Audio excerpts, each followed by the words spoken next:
Late us see example number 3, बिल्कुल basic example है।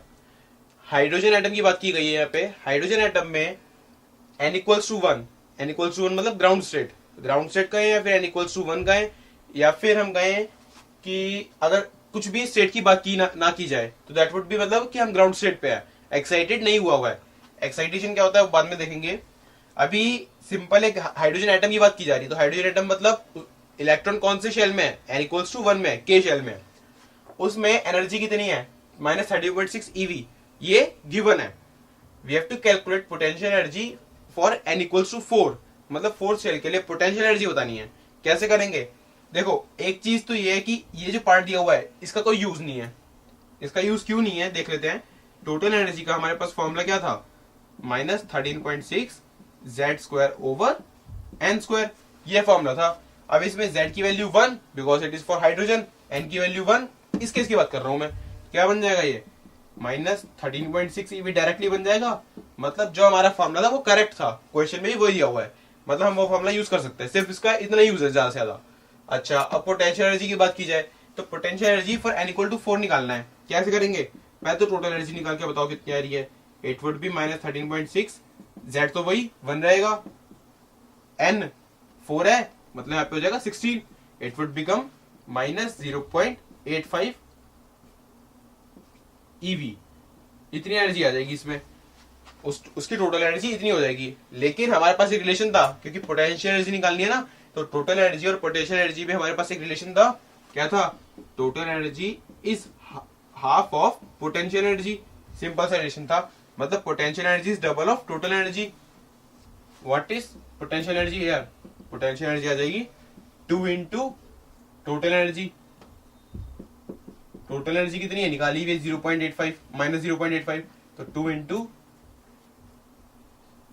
-0.85 मतलब it would become -1.7 eV। So this is your answer, मतलब n equals to 4 में potential energy -1.7 eV होगी। अच्छा, अब शायद आप सोच रहे हो कि माइनस का मतलब क्या है, एनर्जी कभी नेगेटिव तो होती नहीं, पोटेंशियल एनर्जी नेगेटिव हो सकती है। क्यों, जब हम कहते हैं चार्जेस के बीच में एनर्जी है तो उनके बीच में अट्रैक्टिव फोर्स है, क्योंकि यहाँ पे पोटेंशियल एनर्जी का फॉर्मूला क्या था, KQ1Q2/R। अगर Q1 और Q2 को चार्ज ऑपोजिट है, साइन ऑपोजिट है, एनर्जी का क्या होगा, अपने आप ही नेगेटिव आएगी। वो तो चलो ये मैथमेटिकल सिग्निफिकेंस। फिजिकल सिग्निफिकेंस ये है कि अगर हम कहते हैं कि n इक्वल्स टू 4 में पोटेंशियल एनर्जी इतनी है या फिर टोटल एनर्जी नेगेटिव है, इसका मतलब ये है कि इसके अंदर अगर आपको वहां से इलेक्ट्रॉन विड्रॉ करना है, इलेक्ट्रॉन उस शेल से बाहर निकाल के अलग रखना है, एटम से आइसोलेट करना है, तो आपको 0.85 eV एनर्जी प्रोवाइड करनी पड़ेगी, तभी जाके उसकी नेट एनर्जी 0 बनेगी। इसका मतलब सिर्फ ये है। Okay, late us see example number 4। Example number 4 में क्या है, we have to calculate the frequency of rotation या फिर frequency of revolution of an electron in n equals to 2 means L Bohr's orbit, जिसमें इलेक्ट्रॉन मूव कर रहा है उसमें फ्रीक्वेंसी निकालनी है उस मोशन की। तो फ्रीक्वेंसी का मतलब क्या है, यहाँ पे कोई वेव तो है नहीं। देखो फ्रीक्वेंसी क्या होती है, फ्रीक्वेंसी बेसिकली एक सिंपल सा टर्म है जो बताता है what is the number of oscillations या फिर what is the number of cycles that has been covered in 1 second. Okay, तो यहाँ पे कौन सी साइकिल्स कवर्ड हो रही हैं, अगर ध्यान से देखोगे तो दिख जाएगा कि यहाँ पे अगर सपोज ये हमारा शेल है, ये इलेक्ट्रॉन है, तो क्या हो रहा होगा, इलेक्ट्रॉन रिवॉल्व करता जा रहा है। क्या फ्रीक्वेंसी का मतलब क्या होगा कि 1 सेकंड में कितने रेवोल्यूशंस कंप्लीट हो रहे हैं, एज सिंपल एज दैट। वो निकालना तो बहुत आसान है कि 1 सेकंड में कितने रेवोल्यूशंस कवर हो रहे हैं। क्यों, क्योंकि हमारे पास time is 1 second and we have to calculate number of revolutions, जिससे हम फ्रीक्वेंसी नोट करेंगे, फ्रीक्वेंसी निकालनी है यहाँ पे। ठीक है, कैसे निकालेंगे, देखो फ्रीक्वेंसी निकालेंगे what is the number of revolutions in 1 second. उसके लिए काम कर सकते हैं, हमें पहले स्पीड बतानी चाहिए कि स्पीड कितनी है इलेक्ट्रॉन की। स्पीड इज सेकंड ऑर्बिट में है, हमारे पास फॉर्मूला था 2.165 इंटू 10⁶ Z। यहाँ पे हाइड्रोजन की बात हो रही है तो Z का मतलब 1, वैल्यू डालने की जरूरत नहीं है। What about n, n is 2 तो डिवाइड बाय 2। ये पहली चीज, हमें स्पीड पता है। अगर हम बात करें रेडियस की, R2 होगा ना यहाँ पे, क्योंकि रेडियस ऑफ सेकंड ऑर्बिट की बात की जा रही है, तो it would become second orbit का रेडियस क्या हो जाएगा, सेकंड ऑर्बिट के रेडियस के लिए यहाँ पे हो जाएगा 0.529 इंटू, अब यहाँ पे n N square over Z होता है, एन स्क्वायर मतलब यहाँ पे हो जाएगा 4 divide by Z, Z is 1। ये हमारा सेकंड एक्सप्रेशन बन गया। हमें रेडियस पता है, स्पीड पता है।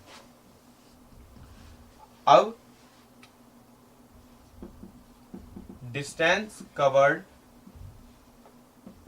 इन 1 रेवोल्यूशन, एक रेवोल्यूशन में कितना डिस्टेंस कवर करना पड़ता है उसे, 2 pi r which is nothing but circumference.